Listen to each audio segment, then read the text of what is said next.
कैसे हैं हमारे प्यारे प्यारे से बच्चे। उम्मीद है बहुत अच्छे होंगे, आपकी पढ़ाई बहुत जबरदस्त चल रही होगी। तो चलिए इस नए वीडियो में एक नया क्वेश्चन सीखने की कोशिश करें। बहुत ही इंपॉर्टेंट क्वेश्चन अक्सर एग्जाम में आते हैं, हो सकता है आपके भी आने वाले एग्जाम में आए, तो इस क्वेश्चन को ध्यान से समझने की कोशिश करें। छोटा सा क्वेश्चन है, prove that root five is an irrational number. आपको प्रूव करना है रूट फाइव क्या है, एक इरेशनल नंबर है।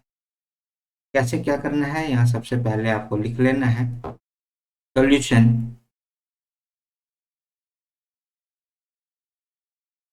लिखते हैं यहाँ सबसे पहले, let us assume that root five is a rational number such that root five equal to a upon b, where a and b both are co-prime integers and b not equal to 0। कहने का तात्पर्य यहाँ पर क्या हो गया कि हमने मान लिया कि रूट फाइव एक रेशनल नंबर है, और रूट फाइव अगर रेशनल है तो उसको हम a अपॉन बी के फॉर्मेट में लिख सकते हैं, जहाँ पर a और b दोनों क्या होगा, को प्राइम इंटीजर्स होगा, और b कभी भी 0 नहीं होगा, क्योंकि रेशनल नंबर में b क्या होता है, नीचे जो अगर हम p अपॉन q के फॉर्मेट में या a अपॉन b के फॉर्मेट में कुछ भी लिखते हैं तो नीचे जो है डिनोमिनेटर कभी भी 0 नहीं होना चाहिए। लिखते हैं सो क्या हो गया, root five equal to a upon b. या फिर इसको अगर मैं इधर लेके आ जाऊं तो यहां पर हो जाएगा B root five equal to A. अब स्क्वायर करते हैं, स्क्वायरिंग बोथ साइड, ये हो जाएगा बी रूट फाइव का स्क्वायर इक्वल टू ए का स्क्वायर। इसका मतलब ये हो जाएगा फाइव बी का स्क्वायर इक्वल टू ए का स्क्वायर, और इसको हम लोग यहाँ पर मान लेते हैं वन। हमने इसको वन मान लिया, ठीक है। अब देखिएगा, अब यहाँ पर क्या हो रहा है कि ये फाइव अगर इधर जा रहा है, इसका मतलब ये ए को डिवाइड करेगा, है ना। ये क्या करेगा, ए को डिवाइड करेगा। तो यहाँ पर लिखेंगे therefore A square is divisible bye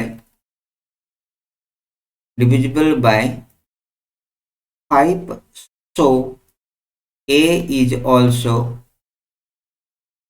divisible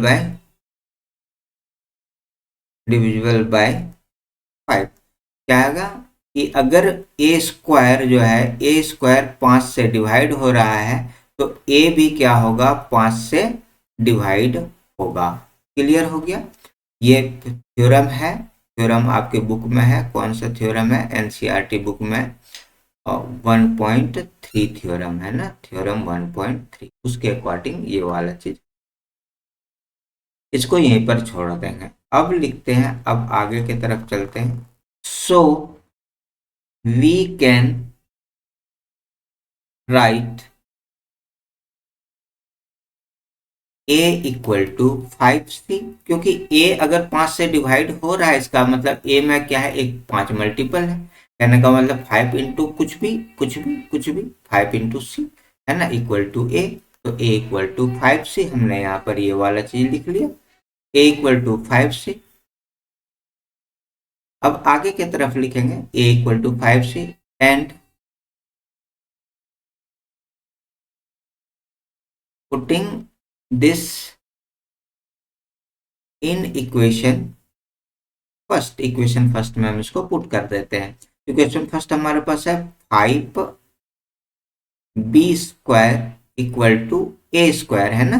तो ए के जगह पर आपको क्या लिखना है, 5c लिखना है। तो यहाँ पर ये हो जाएगा 5c का स्क्वायर, ये हो जाएगा 5 बी स्क्वायर इक्वल टू हो जाएगा 25c का स्क्वायर। या फिर ये बी स्क्वायर इक्वल टू 25 का स्क्वायर डिवाइडेड बाय 5, तो 5 5 जा 25, तो यहाँ पर ये वाला जाएगा, ये बी है, तो बी का स्क्वायर इक्वल टू हो जाएगा 5c का स्क्वायर। क्या हो गया, b square equal to 5c square.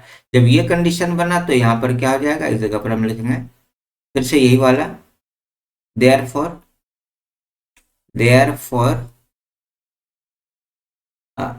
B square is divisible by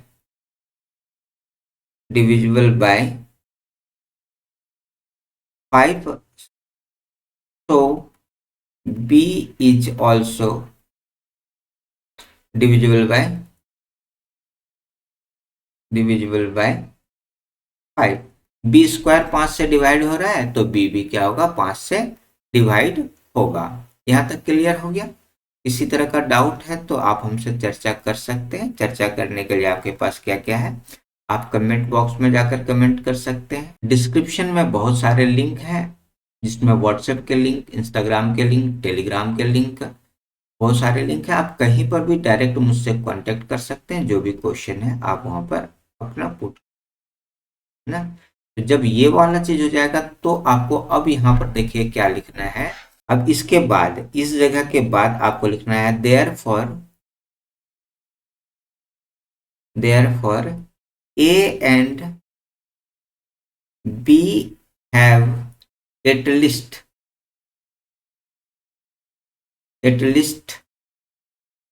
5 as a common. क्या हो रहा है, ए और बी दोनों में 5 क्या है, कॉमन है। But this contradict the fact that A and B are co-prime। ये क्या कर रहा है, ये उस फैक्ट को कंट्राडिक्ट कर रहा है, मतलब उसका विरोध कर रहा है कि हमने पहले यहाँ मान रखा था ए और बी क्या है, को प्राइम है, लेकिन जब दोनों में कॉमन हो जा रहा है 5, तो उस कंडीशन में क्या होगा कि ये को प्राइम नहीं होगा। और जब को प्राइम नहीं होगा तब उस कंडीशन में आपको क्या करना पड़ेगा, तो आपको यहाँ पर लिखना है कि ये जो कंट्राडिक्शन उत्पन्न हुआ, ये दिस कंट्राडिक्शन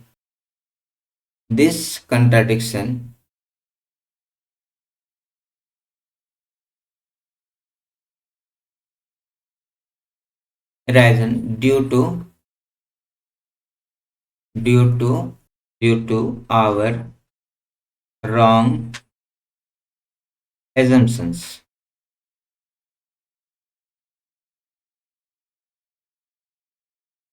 ये क्यों ऐसा हुआ, क्योंकि हमने गलत मान लिया है ना।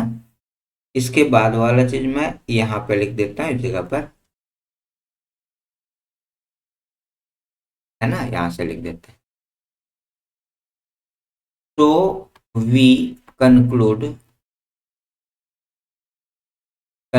that root 5 is an irrational number. और यहाँ पे हो गया हमारा। तो हम इस तरह से इस नतीजे पर पहुंचते हैं कि रूट 5 क्या है, एक इरेशनल नंबर है, रेशनल नंबर नहीं है। तो उम्मीद है ये वाला क्वेश्चन आपको बिल्कुल तरीके से समझ में आ गया होगा। किसी भी तरह का डाउट है तो आप कमेंट सेक्शन में आप पूछ सकते हैं। आप चाहें तो ज्ञान अभियान चैनल को सपोर्ट कर सकते हैं इस वाले क्यूआर कोड को स्कैन करके। अगर अभी तक आपने चैनल को सब्सक्राइब नहीं किया तो चैनल को सब्सक्राइब कीजिए, अपने दोस्तों के साथ शेयर कीजिए, जिससे ज़्यादा से ज़्यादा लोग एजुकेशनल वीडियोज़ के फायदा उठा सकें। तो मिलते हैं एक नए वीडियो में एक नए क्वेश्चन के साथ। तब तक के लिए थैंक यू एंड बाय।